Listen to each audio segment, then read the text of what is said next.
বিসমিল্লাহির রহমানির রহিম। আপনারা বর্তমান ঘূর্ণিঝড় শক্তি নামে যে বিষয়টা ঘূর্ণিঝড়টা দেখতেছেন, এটার বর্তমান প্রভাব বাংলাদেশে পড়েছে। এটা স্যাটেলাইটের মাধ্যমে বিস্তারিত একটু দেখানোর চেষ্টা করবো আপনাদের। এখানে প্রথমে যে চট্টগ্রাম দেখতেছেন, এখানে প্রচুর কিন্তু বৃষ্টি হচ্ছে। স্যাটেলাইটের মাধ্যমে খুব সহজে দেখা যাচ্ছে যে গাঢ় কালো, এবং এর সাথে ঢাকা এবং সিলেট, বরিশাল, এগুলোতেও কিন্তু প্রচুর বৃষ্টি হচ্ছে। প্রিসিপিটেশন মানে হচ্ছে মেঘের যে অবস্থা, এটা দেখা যাচ্ছে। ঠিক আছে, এখানে আপনারা দেখতেছেন যে কোথায় কেমন মেঘের অবস্থা, সেটা খুব সহজে আপনার স্যাটেলাইটের মতো দেখতে পাচ্ছেন। এখানে যে আপনার আবহাওয়া 10 দিন পর্যন্ত আপনারা দেখতে পারবেন যে আবহাওয়া কেমন হবে। ঠিক আছে, এখানে দেখেন ফ্রাইডে, স্যাটারডে, সানডে 1 তারিখ, এগুলোতে কেমনে কি আবহাওয়া হবে সেটা আপনারা খুব সহজে দেখতে পারবেন। এরপর আমরা একটু রাডার বিশ্লেষণ করি। রাডারও মূলত এখানে দেখতে পাবেন মেঘের ক্লোডি বা মেঘের অবস্থা আপনারা দেখতে পাচ্ছেন।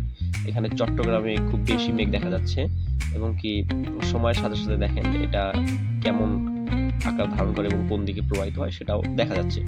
এটা আপনারা 2 ঘন্টা থেকে 6 ঘন্টা পর্যন্ত পূর্বাভাস নিতে পারবেন। এখানে মূলত চট্টগ্রাম বা সমুদ্র এলাকাতে এখানে আপনারা সব থেকে বেশি পরিমাণে বৃষ্টি এবং বৃষ্টির সম্ভাবনা, এবং উপকূলে যে ঘূর্ণিঝড়ের যে প্রভাব সেটা আঘাত এনেছে, এটা আপনারা ফরকাস্ট এবং স্যাটেলাইটের মাধ্যমেই দেখতে পারবেন খুব সহজেই। ঠিক আছে, এখানে প্রতি ঘন্টায় ঘন্টায় মেঘের যে চেঞ্জ সেটাও আপনারা খুব সহজেই দেখতে পারবেন এই অ্যাপস বা আবহাওয়া ওয়েদারের মাধ্যমে। স্যাটেলাইটের মাধ্যমে কোথায় কেমন আবহাওয়া সেটা খুব সহজেই দেখা যায়।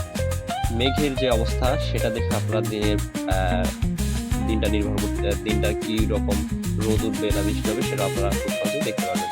ঠিক আছে, হিউমিডিটি, বাতাসের আর্দ্রতা, বাতাসের কোথায় কতটুকু আর্দ্রতা আছে এবং বাতাস কোন দিকে প্রবাহিত হচ্ছে, কত কিলোমিটার গতিতে প্রবাহিত হচ্ছে সেটাও আপনারা খুব সহজেই দেখতে পারবেন। এখানে মৌসুমী যে বাতাসের গতি সেটা অ্যানিমেশনের মাধ্যমে দেখানো হয়েছে, এবং কোথায় কতটুকু বাতাসের আর্দ্রতা দেখানো হচ্ছে। বাতাসের আর্দ্রতা অনেক বেশি, 90-94 যে হিউমিডিটি আছে এখানে দেখানো হচ্ছে। চট্টগ্রামে 93%, ঢাকাতে 94%। এভাবে সারা পৃথিবীতে কোথায় কেমন আবহাওয়া সেটা খুব সহজেই দেখা যেতে পারে। ভিজিবিলিটি বা দৃশ্যতা, এখন মেঘ বেশি থাকলে দেখার কম পর্যন্ত দেখা যায়, আর মেঘ কম থাকলে সেটা বেশি দেখা যায়। ঠিক আছে, সি লেভেল প্রেশার, এখানে কতটুকু কোথায় কেমন প্রেশার আছে সেটাও দেখতে পারবেন।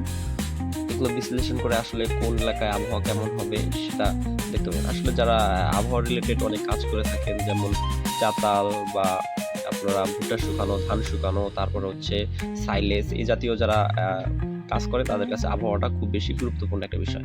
এবং আমরা দেখবো লাইটিং বা বজ্রপাত কোথায় কেমন বজ্রপাত হবে সেখানে দেওয়া আছে। তবে বাংলাদেশে খুব একটা বজ্রপাতের সম্ভাবনা নেই। এটা সমুদ্রের ভিতর দেখেন কত বজ্রপাতের আশঙ্কা, এখানে মেঘগুচ্ছ অনেক বেশি এবং বজ্রপাত হওয়ার সম্ভাবনা অনেক বেশি। ঠিক আছে, এভাবে আপনারা আবহাওয়া বিশ্লেষণ করতে পারেন, বা কারো যদি কোনো প্রয়োজন হয় যে আপনার এলাকায় আবহাওয়া আপনি একটু জেনে নেবেন, সেক্ষেত্রে আমাকে বলতে পারেন। আমি আপনাকে আপনার এলাকায় আবহাওয়ার তথ্য এবং আগামী 10 দিনে কেমন আবহাওয়া হবে সেটা বিস্তারিত বলার চেষ্টা করব। যদিও এটা অ্যাপস বা স্যাটেলাইট ভিত্তিক প্রতিবেদন, তবে অনেকটাই মিলে যায়। ঠিক আছে, অনেকটাই মিলে যায়, তবে 100% নাও মিলতে পারে, কারণ সৃষ্টিকর্তা কোথায় কেমন আবহাওয়া দিবেন, কেমন ওয়েদার দিবেন বা কেমন দুর্যোগ দিবেন সেটা তার ব্যাপার। আমরা শুধুমাত্র একটু আধুনিক প্রযুক্তির কল্যাণে এগুলো আমরা দেখার চেষ্টা করব যে আসলে এখন তো আধুনিক প্রযুক্তি, সবকিছু বিচার বিশ্লেষণ করেই কোনো সিদ্ধান্ত নেওয়া প্রয়োজন। আপনি যদি মনে করেন যে অনেক বেশি চাতালে মাল ফলাবেন, ভুট্টা বা ধান ফলাবেন, দেখা যাবে আবহাওয়া খারাপের কারণে সেগুলো নষ্ট হতে পারে। সেক্ষেত্রে আপনি ব্যবসায়ী সেক্ষেত্রে আবহাওয়া যদি খারাপ হয় সেগুলো কম করে ফেলতে পারেন। ঠিক আছে, এখানে টেম্পারেচার কোথায় কত ডিগ্রি সেলসিয়াস তাপমাত্রা সেটাও দেখা যাচ্ছে। আপনার লোকেশনে আপনি দিলে আপনি দেখতে পারবেন যে তাপমাত্রা কেমন, কখন কেমন হবে। ঠিক আছে, এটাও দেখতে পারবেন। সাধারণত 30 ডিগ্রি সেলসিয়াসের নিচে তাপমাত্রা হলে তখন বৃষ্টিপাতের সম্ভাবনা বেশি থাকে, এবং বৃষ্টিপাত হয়। 30 ডিগ্রির উপরে গেলে বৃষ্টিপাতটা কম হয়, বা 31-32 হলে রোদের একটা সম্ভাবনা থাকে। ঠিক আছে, এইগুলো আপনারা বিশ্লেষণ করে পাবেন। যদি কারো কোনো প্রয়োজন হয় সেক্ষেত্রে আমাকে নক করতে পারেন। ঠিক আছে? আমার হোয়াটসঅ্যাপ নাম্বারে নক দিবেন। অবশ্যই আপনাদের আমি রেসপন্স করার চেষ্টা করব। এ এই অ্যাপসটি একটু বিশ্লেষণ করে আপনাদের ব্যবসা-বাণিজ্য করা দরকার আমি মনে করি। ঠিক আছে? ধন্যবাদ সবাইকে। ভালো থাকবেন সবাই।